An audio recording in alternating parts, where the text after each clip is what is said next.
어떻게 첫날인데 어떤 느낌 드시나요? 뭐 첫날이어서 그렇지. 뭐 저는 더 좋은 것 같긴 하네요. 저희 교회 사이즈에는 이게 더 맞는 것 같기도 하고, 새로운 비기닝이어서 익사이팅한 것도 있기도 하고, 아마 여러 가지 적응기를 거쳐야 되지 않을까 싶어요. 이제 아이들하고 어떻게 더 같이 예배를 드리는 모습이나, 근데 이제 예전에 지금 설교하기 전에 좀 사설이 긴데 그런 얘기를 했었어요. 그 선생님들하고 만났을 때 아무래도 선생님들이 가리키시는 것도 굉장히 중요하지만은 어쩌면 우리 아이들이 평생 기억 남는 것은 우리 부모님하고 같이 예배를 드리면서 지금은 못 느끼지만 그때 우리 엄마 아빠가 왜 그렇게 전심을 다해서 예배를 드렸는지 그 모습을 이제 아이들이 보고 기억하고 그렇게 우리가 신앙의 유산을 우리 아이들에게 잘 줬으면 좋겠습니다. 네, 여기까지 이제 잔소리였고요. 이제부터 설교를 하겠습니다. 지난주에 우리는 요즘 말로 하면 조금은 이렇게 루저 같은 기도원의 모습을 보았죠. 이제 기억하시겠지만 그는 자기가 어떤 사람인지도 모르고 이 미디안 사람들의 눈이 무서워서 그 포도주 틀에 몰래 숨어서 이제 밀을 이제 까고 있었습니다. 생각해보면 참 처량한 모습이죠. 그 포도주 틀에서 숨어서 이 밀을 깠을 텐데, 원래 그때 얘기했지만 밀은 타작마당 원래 마당에서 이렇게 탈탈 털면서 하는 건데 숨어서 소리를 안 내고 깠으니까 뭐 까도 얼마나 깠겠어요, 그렇죠? 그 식량을 얼마나 얻었을지 모르겠어요. 그런데 이제 우리가 알듯 그렇게 겁이 잔뜩 있었던 기드온에게 이제 여호와의 사자가 나타나서 기드온을 향해서 이제 큰 용사라고 부르죠. 한편으로 기드온 입장에서는 그 여호와의 사자가 나타났을 때 자신을 큰 용사라고 불렀을 때 이거를 지금 나를 놀리는 건가 하는 그런 생각을 했을 것 같기도 합니다. 번지수를 잘못 찾아왔다고 생각했겠죠. 실제로 그런 말도 하고요. 나는 극히 약하고 우리 아버지 집에서도 나는 가장 작은 자라고요. 그렇지만 이제 여호와의 사자는 아니 내가 너를 찾아온 게 맞다고 강조했고, 그때서야 이제 기드온은 아주 흥미로운 제안을 하나 합니다. 한번 눌러주시겠어요? 그렇죠? 이제 보시면서 들으시면 될 것 같은데 표징을 얘기하죠. 그러니까 당신의 말이 맞다면, 당신이 정말 나한테 찾아온 게 맞다면은, 내가 큰 용사가 맞다면은 나에게 어떤 사인을 이제 달라고 하는 겁니다. 그리고 그 사인이 뭐였냐면은 자기가 어떤 예물을 갖고 올 테니까 그걸 이제 하나님이 받아줬다는, 하나님이 그 자신의 예물을 받아줬다는 어떤 오늘날로 치면 영수증 같은 걸 달라는 것이었어요. 그래서 이제 오늘 이제 저희가 보면서 보진 않았지만 기돈이 뭐를 하냐면은 기돈이 이제 염소를 한 마리 잡아요. 염소를 한 마리 잡고 그리고 이제 바위 위에 그 잡은 이제 염소 고기랑 이제 그 위에 뭐 국을 부은대요. 뭐 국을 부으니까 그때 이제 여호와의 사자가 그 고기 위에 국을 붓는데 거기 여호와의 사자가 지팡이를 대니까 이제 갑자기 어디서 불이 나와서 그 재물을 이제 삼켜버려요.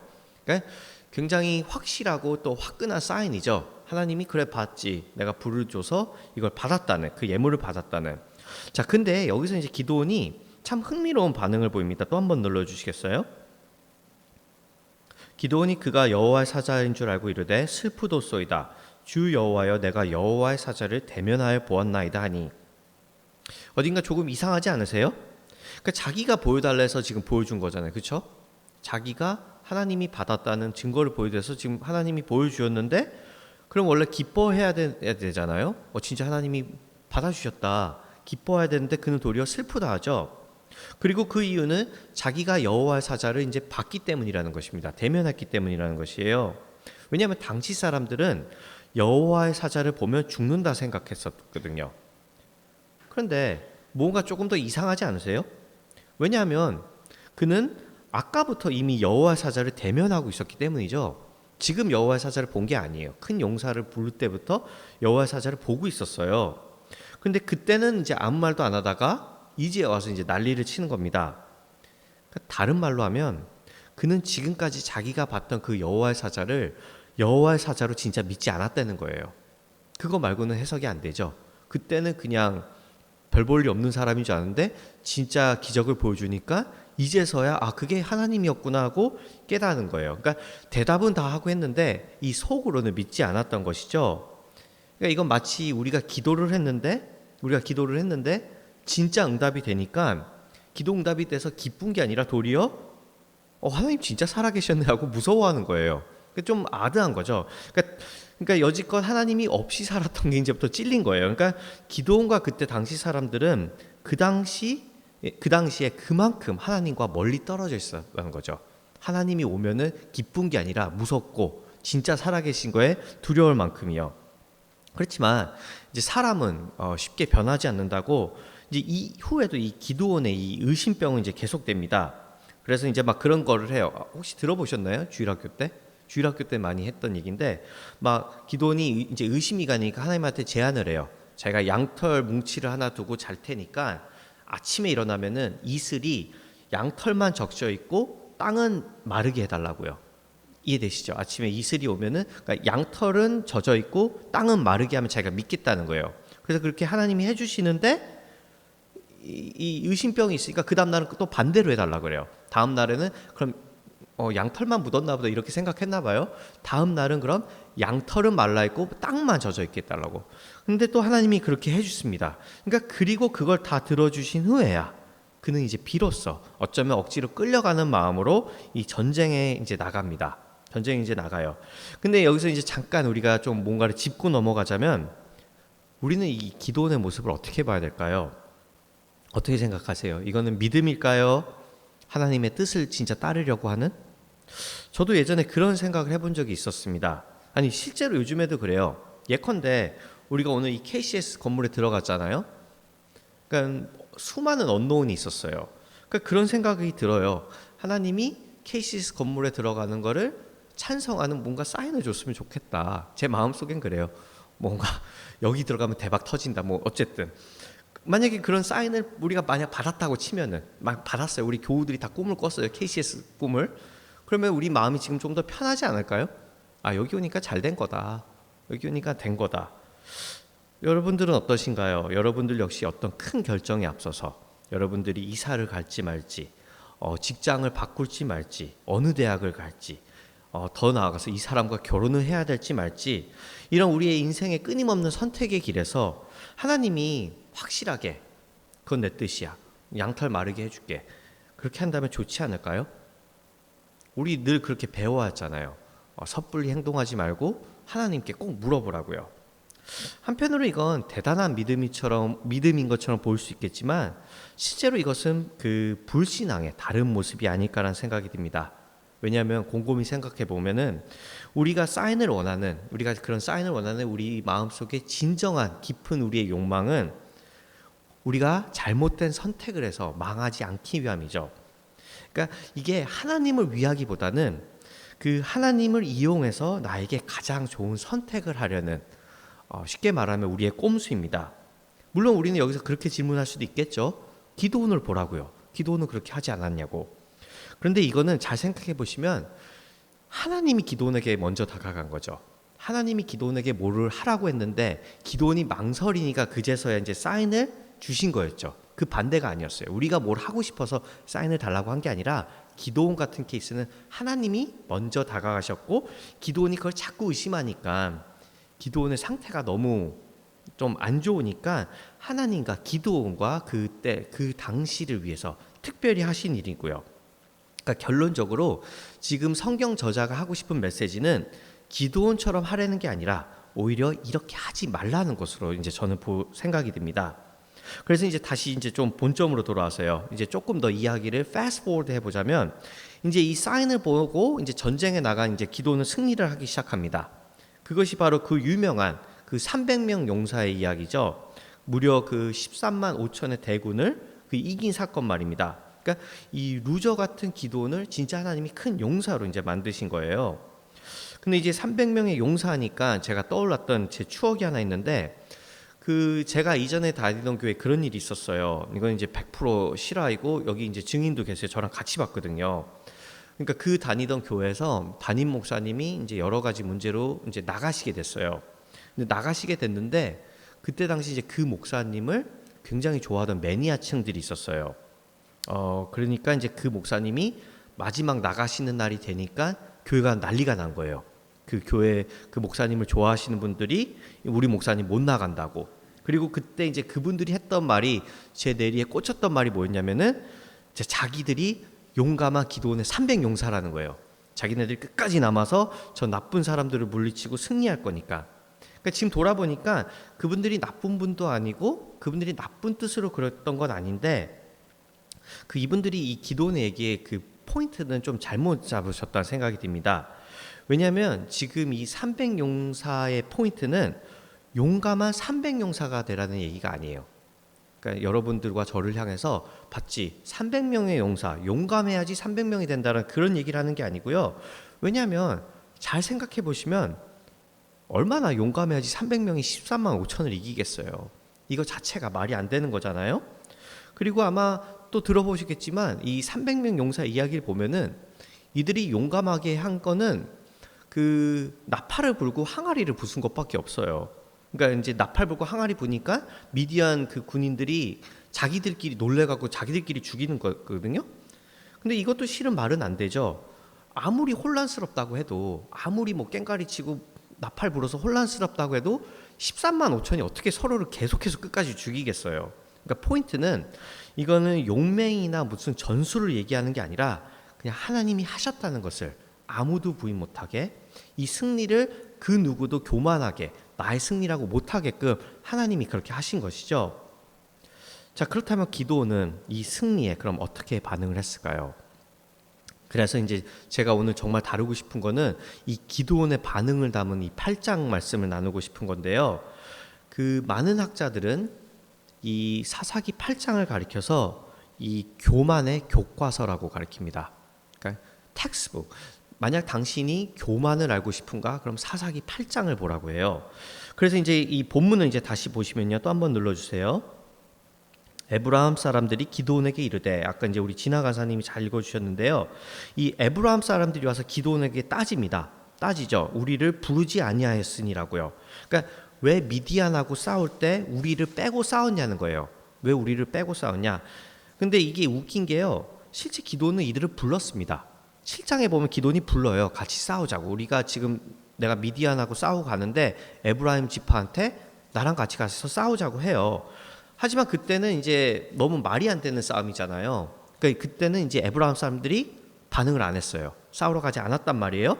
근데 이제 와서 이제 딴소리를 하는 거죠. 왜 안 불렀냐고. 그러니까 쉽게 말해서 자기네들 이게 역사적인 승리잖아요. 영광스러운 승리잖아요. 역사의 길이 남을. 그러니까 자기들을 빼고 자기들이 승리에 끼어들지 못하니까 이제 속이 꼬인 것이죠.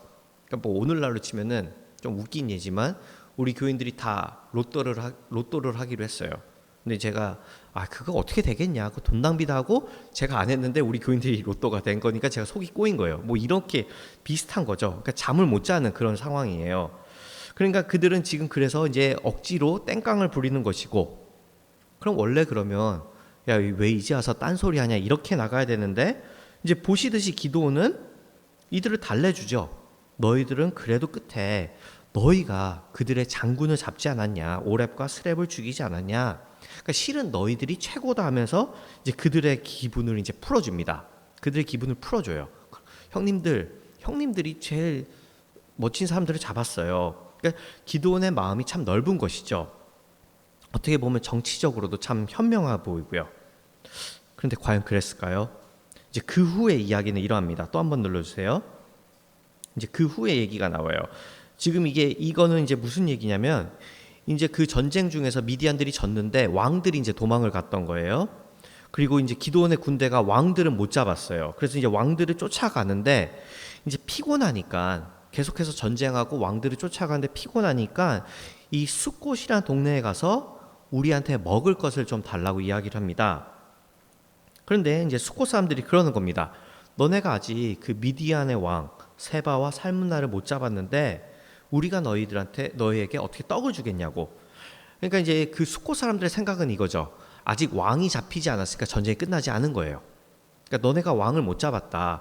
너네가 왕을 못 잡아서 만약에 재정비해 갖고 우리가 기드온을 도와준 걸 알고 재정비해서 미디안이 돌아와서 우리를 치면 우리가 어떻게 되겠냐 하는 거예요. 그러니까 쉽게 말해서 간을 보고 있는 거죠. 지금 숫곳 사람들은. 그러니까 전에 에브라함 사람들이나 이 숫곳 사람들이나 기드온한테 고마운 게 전혀 없는 거예요. 기드온이 승리를 해줬는데 고마운 게 아니라 아직도 자기들 이득을 위해서 몸을 사리는 것이죠. 그리고 기드온은 이 에브라함 사람들한테 너그러움으로 다가갔었죠. 그쵸? 너그러움으로 다가갔어요. 근데 여기서는 이제 또 한 번 눌러주시면 이제 이렇게 얘기합니다. 내가 돌아와서 너희를 죽여버리겠다고요.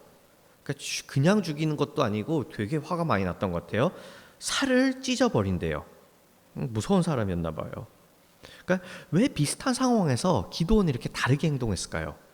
그렇지 않나요? 에브라함이나 숫곳이나 지금 은혜를 모르고 자기 몸을 사리고 자기 이득을 취한 건 같아요.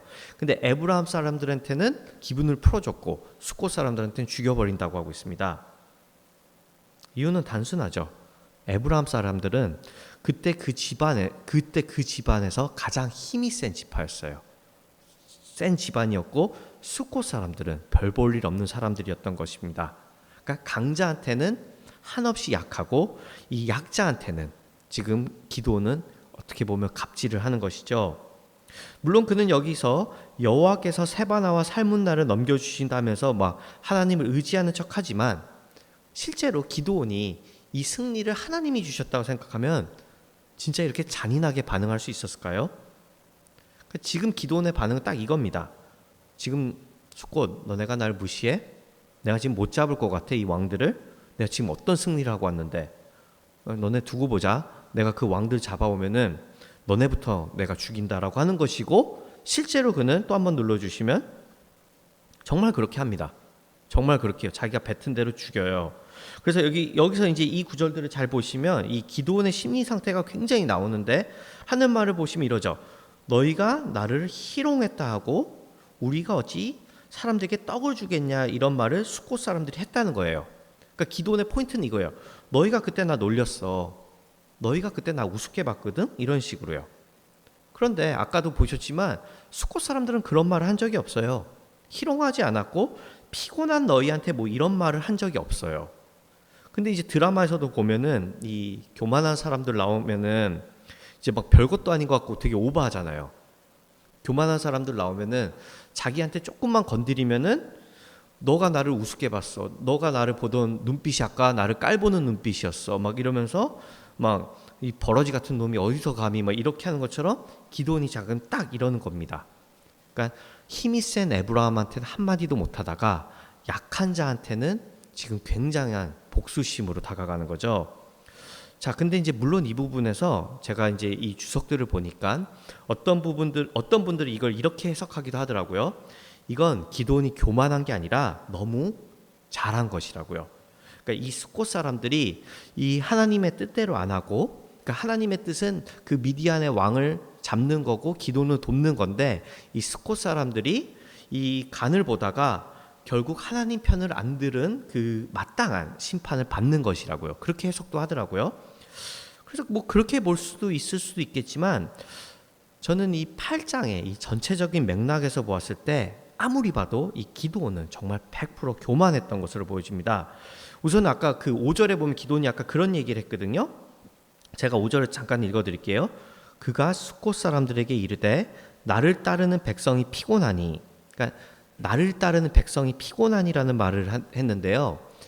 이게 살짝 이제 번역이 아쉬운 게 여기에서 나오는 이 따르는이라는 이 히브리어 레겔이란 뜻은 실제로 따른다는 뜻이 아니라 발 아래에 있다라는 뜻이에요. 발 아래. 그런데 이제 하나님이 이 7장에서 기드온에게 이 300용사를 표현했을 때 했던 그 표현은 너와 함께하는 표현에 더 가깝습니다. 그러니까 차이를 아시겠죠? 하나님은 이 사람들을 너와 함께하는 동역자라고 표현하셨는데 기드온은 이기고 나니까 이 사람들을 내 발 아래에 있는 사람으로 부르기 시작한 거예요. 그러니까 전형적으로 교만해지기 시작한 거죠. 발 아래에 있다고. 자, 기드온의 교만은 그렇지만 여기서도 멈추지 않고 오히려 이제 더 피크를 향해 달려가는데요. 또 한번 눌러주시면, 자, 이제 사람들이 신이 났던 것 같아요. 이제 왕까지 죽였어요. 왕을 잡았어요. 그러니까 이거는 제가 여기 설교문에 쓰지 않았는데 아주 간단하게 설명해드리면 왕을 잡았어요. 그러니까 기드온이 얼마나 나쁘냐면은 그 왕들한테 창피를 주려고 자기 아이한테 그 왕들을 찔러 죽이라고 해요. 근데 아이가 너무 마음이 열어서 못하니까 결국엔 자기가 죽이거든요. 굉장히 지금 상태가 어떤지 아시죠? 그래서 이제 왕을 죽이고 나니까 이제 사람들이 이제 승리를 확보한 이제 기드온에게 왕을 세우려고 합니다. 그렇죠? 왕이 돼달라고 기드온에게 부탁을 해요. 손자와 아들과 다 우리를 다스려 달라고. 그리고 이제 기드온의 반응을 보시듯이 굉장히 어떤가요? 기드온의 반응을 한번 보세요. 굉장히 겸손하죠. 자기도 내 아들도 너희를 다스리지 않을 거라고 하고 오직 하나님이 너희를 다스릴 거라고, 하나님만이 너희들의 진정한 왕이라고 합니다. 굉장히 멋진 신앙 고백이에요. 자, 그런데 이 말이 끝나자마자요, 또 한번 눌러주시면 이건 제가 읽어드릴게요. 기드온이 또 그들에게 이르되 내가 너에게 요청할 일이 있으니 너희는 각기 탈취한 귀고리를 내게 줄지니라 하였으니 이는 그들이 이스마엘 사람들이므로 금 귀고리가 있었음이라. 무리가 대답하되 우리가 즐거이 드리리이다 하고 겉옷을 펴고 각기 탈취한 귀고리를 그 가운데에 던지니 기드온이 요청한 금 귀고리의 무게가 금 1700세겔이요 그 위에 또 초승달 장식들과 폐물과 미디안 왕들이 입었던 자색 의복과 또 그 외에 그들의 낙타목에 둘렸던 사슬이 있었더라. 기드온이 그 금으로 에봇 하나를 만들어 자기의 성읍 오브라에 두었더니 온 이스라엘 그것을 음란하게 위함으로 그것이 기드온과 그의 집에 올무가 되니라. 그러니까 이상한 반응을 하죠. 보이시면 이해가 되세요? 왕은 안 된다고 하지만 바로 백성들에게 어디 모은 금이 있으면 좀 내놓으라고 하죠. 금이 있으면 내놓으라고 하고, 그리고 그것은 그 에봇을 만듭니다. 자, 이제 에봇이 뭐냐면요, 또 한번 눌러주시면, 자, 이렇게 왜 이렇게 발음이 안 돼? 하이 프리스트들이 장막에서 저렇게 입던 옷이었습니다. 그러면 이제 질문을 우리가 또 해볼 수 있죠. 왜 하필 그는 금을 모아서 딴 게 아니라 저 에봇을 만들었을까 하고요. 그렇죠? 우리가 퀘션 할 수 있지 않나요? 금을 모았으면은 반지나 귀걸이나 이런 걸 만들 수도 있었을 텐데 왜 그는 저 에봇을 만들었을까 하고요. 그러니까 이유를 간단하게 이제 설명해 드리면, 당시 에봇을 입은 이 대제사장이란 곧 하나님의 임재를 상징했습니다. 그래서 이제 사람들은 대제사장들한테 가서 이제 막 그 뜻을 구하기도 하고 하나님의 뜻을 물어보기도 하고 내가 어떻게 해야 될지 이제 막 물어봤었던 거예요. 그리고 이제 그 하이 프리스트들은 이것을 하나님을 섬기는 마음으로 했었죠. 그런데 기도는 지금 그런 것 같아 보이지는 않습니다. 잘 보시면 그는 왕이 되고 싶지 않다 했지만 그가 처음 한 행동은 왕처럼 재물을 모았어요. 그렇죠? 왕이 하는 거잖아요. 재물을 모으는 거. 왕이 되고 싶다 하지 않았지만 왕처럼 재물을 모았고, 그리고 왕이 되고 싶지 않다 했지만 이 에봇을 입어서 그는 마치 왕처럼 사람들이 자기한테 와서 통치를 받기를 원했습니다. 그렇죠? 그리고 더 나아가서 이제 여기에는 나와 있지 않지만 그는 왕이 되고 싶지 않다 했지만 후에 자기의 아들의 이름을 아비멜렉이라고 짓습니다. 아비멜렉이라고. 그리고 이 아비멜렉이란 이름의 뜻은, 이름이 혹시 뭔지 아세요? 아비멜렉의 이름의 뜻은 우리 아버지가 왕이라는 뜻입니다. 재밌지 않나요? 아비멜렉이 아기가 자기 이름을 지었을 리는 없잖아요. 나 아비멜렉 할래. 그러니까 기드온이 아비멜렉을 지은 거고 거기에는 자기의 마음이 담긴 거죠. 우리 아버지는 왕이라고. 참 기드온의 이야기는 우리에게 많은 생각을 남겨주는 듯합니다. 저는 그런 생각을 해봤어요. 기드온이 아까 그 멋진 신앙 고백을 했을 때, 내가 왕이 아니라 오직 하나님이 왕이라는 고백을 했을 때, 그때 그가 정말 진심이었을까 하고요. 그러니까 처음에는 당연히 그게 이제 구라라고 생각이 들었죠. 근데 이제 제가 곰곰이 생각해 보니까 어쩌면 기드온은 그때 그게 진심이지 않았을 거라는 그런 생각도 드는 겁니다. 근데 예컨대 이런 거죠. 제가 하나님을 위해서 이 교회를 폭풍 성장시키고 싶답니다. 오직 하나님을 위해서 제가 폭풍 성장을 시키고 싶다 해요. 하지만 실제 하는 것은 제 이름을 팔고 제 영향력과 제 부를 쌓는 행동입니다. 제가 하나님을 위해서 이 교회를 부흥하겠다고 하고 실제 하는 거는 내 이름을 올리는 거예요. 그리고 치면 고백은 또 하나님을 위해서라고 해요. 그리고 그 고백은 심지어 진심입니다. 그러니까 지금 말이 안 맞죠. 그러니까 무슨 말을 하고 싶냐면은 자기의 욕망을 위해서 자기 스스로도 속이는 거죠. 그러니까 드라마 보시면 나오잖아요. 제일 드라마의 흔한 주제. 그러니까 부모가 나와요. 부모가 나와서 애를 명문대를 보내고 쥐를 잡아요. 애를 아주 반 죽이잖아요. 공부해. 그렇지만 부모가 그렇게 말하는 그렇게 말하는 부모는 없어요. 너를 위해서 그런 거라고 하지 나를 위해서 그런 부모라는 사람은 없어요. 아이를 위해서 자기가 쥐를 잡는다고 하고 그 말을 계속 하다 보니까 결국 그 구라를 자기도 진심으로 믿어요. 나는 애를 위해서 이렇게 하는 거라고. 그러니까 교만과 욕망은 이렇게 우리 스스로도 속이기에, 우리 자신을 속이기에 무서운 것이죠. 자, 어쩌다 기도는 이렇게 돼버린 것일까요? 누가 봐도 하나님이 하신 승리이고, 그렇다면 그는 더 겸손했어야 하는 것 아닐까요? 그런데 생각해 보시면 바로 이게 인간이죠. 우리가 그런 이야기를 자주 하잖아요. 그 노목사님이 자주 하시는 얘기인데, 죄 밑에 죄는 우리가 하나님같이 되려는 죄, 곧 교만이라고요. 그렇죠? 죄 밑에 가장 깔려있는 죄가 있는데 그거는 우리가 다 하나님같이 되려는 교만이란 죄고, 그래서 누군가가 그런 말도 하셨어요. 그 죄 중에는 끝까지 남는 죄가 있대요. 그러니까 우리가 짓는 수많은 죄들 있잖아요. 거짓, 음란, 욕심, 탐욕, 질투 등등등. 근데 그 죄를 이제 성도가 됐을 때 하나둘씩 해결해 나간대요. 하나님의 은혜 안에서 이것도 없애지고 저것도 좀 컨트롤되고, 근데 가장 결국 끝까지 남는 죄는 그게 바로 교만이라는 것이죠. 그렇다면 우리는 이 교만을 어떻게 해결해야 될까요? 우리가 교만을 어떻게 해결할까요? 자기가 부족하다 생각하면 되는 것일까요? 나는 아무것도 아니라고? 예컨대 이 승리를 거두기 전에 그 포도주 틀에 숨어서 기드온이 그런 얘기를 했었죠. 내가 가장 낮은 자이고 약한 자라고. 그러면 그때 기드온은 정말 겸손했던 것일까요? 겸손했는데 과연 그 승리가 그를 미치게 만들 것일까요? 저는 그렇게 생각하지 않습니다. 이 겸손과 이 열등감은 이 동전의 양면이라고, 저는 그때의 기드온은 이 열등감의 상태였고 지금은 승리하자 그 열등감이 교만함으로 다른 모습으로 나타났다 생각합니다. 그러니까 진짜 기드온과 우리의 문제는 다 그때 그 기드온은 자기의 모습에, 자기의 상태에 너무 집중한 상태였다는 것이죠. 자, 그래서 팀 켈러 목사님은요, 진짜 이 복음적인 겸손에 대해서 이렇게 이야기를 합니다. 한번 The essence of gospel humility is not thinking more of myself or thinking less of myself. It is thinking of myself less. 이해되시죠? 복음적 겸손은 자기를 과대평가하는 것도 아니고 자기를 과소평가하는 것도 아니고 자기 생각을 그냥 덜 하는 것이라는 거예요. 자기 생각을 그냥 덜 하는 거. 자기에 대한 생각을, 내가 나에 대한 집중을 좀 덜 하는 것이라는 것이에요. 근데 저는 이 말처럼 정말 우리가 우리 삶에서 적용했을 때 가장 바로 나타날 수 있는 효과적인 게 없다라는 생각이 듭니다.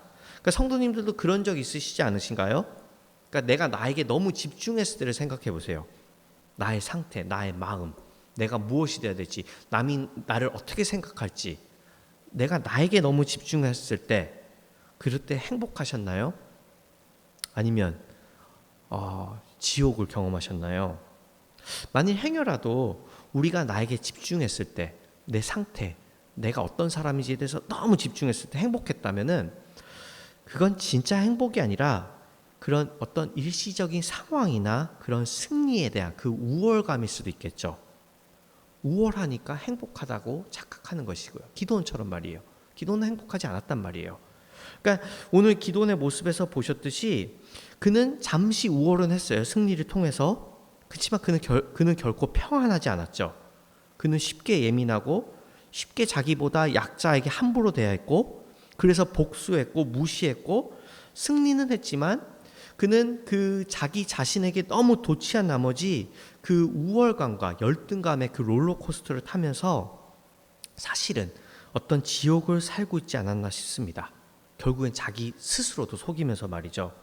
그러니까 포도주 틀에서도 그는 상태가 안 좋았고 승리한 후에서도 상태가 안 좋았고 무서웠던 것이에요. 그러니까 결국 나에게 대해서 집중해봤자, 내가 나에게 대해서 집중하고 내 마음을 까봤자 그 안에는, 내 안에는 죄밖에 없기 때문이겠죠. 사랑하는 성도님들, 우리가 한번 내 생각을 좀 덜 하면 어떨까요? 그러니까 이거는 제가 우리 성도님들과 제가 잘 이런 표현을 안 하는데 한번 정말 같이 우리가 교회로서 적용해 보고 싶어요. 그냥 쉽진 않겠지만 그냥 내 생각을 좀 덜 하는 거예요. 내 생각을, 나에 대한 생각을.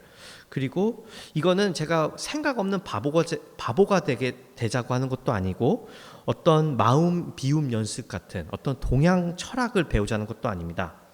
다만 내 안에 교만과 내 안에 너무 많은 나의 사랑으로 어그러진 내 마음을 이제 그리스도와 나의 이웃으로 채우자는 것이죠. 말씀을 정리해 보려고 합니다. 우리 주님께서는 하나님의 본체시나 당신을 비우셔서 우리에게 자기 자신을 주셨습니다. 그리고 그 그리스도가 살아계시고 그 그리스도가 함께 하시기 때문에 우리 역시도 어쩌면 우리가 놓기 힘들었던 우리의 프라이드를, 우리의 자아를, 또 한편으로 보면 하나님이 되고 싶은 내 욕망을 그분께 맡겨드릴 수 있지 않을까라는 생각이 듭니다. 그럴 때 우리는 교만과 열등감에서 벗어나 어쩌면 나로부터의 자유를, 그리스도만이 주시는 그 진정한 자유를, 그 평안을 함께 경험할 것입니다. 우리 다 같이 함께 기도하실까요?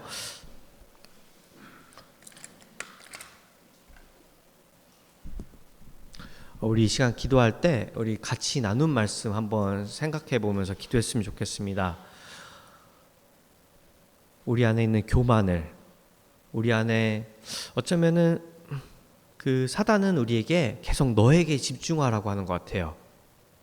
너가 너를 챙겨야 된다고, 너는 지금 어떠냐고, 다른 사람은 너를 지금 어떻게 보고 있냐고, 너에게 집중하라고요. 근데 오늘 말씀은 우리가 우리에게 집중할수록 우리에게 남는 것은 결국 교만과 열등감이라는 것을 봅니다. 우리 시간 다시 한번 하나님 앞에 우리의 마음을 내려놓으면서 우리 마음속에 그리스도가 가득하기를, 우리 마음속에 그리스도께서 우리에게 보내주신 그 우리 이웃에 우리 마음에 가득하게 해달라고 우리 이 시간 다 같이 기도하도록 하겠습니다.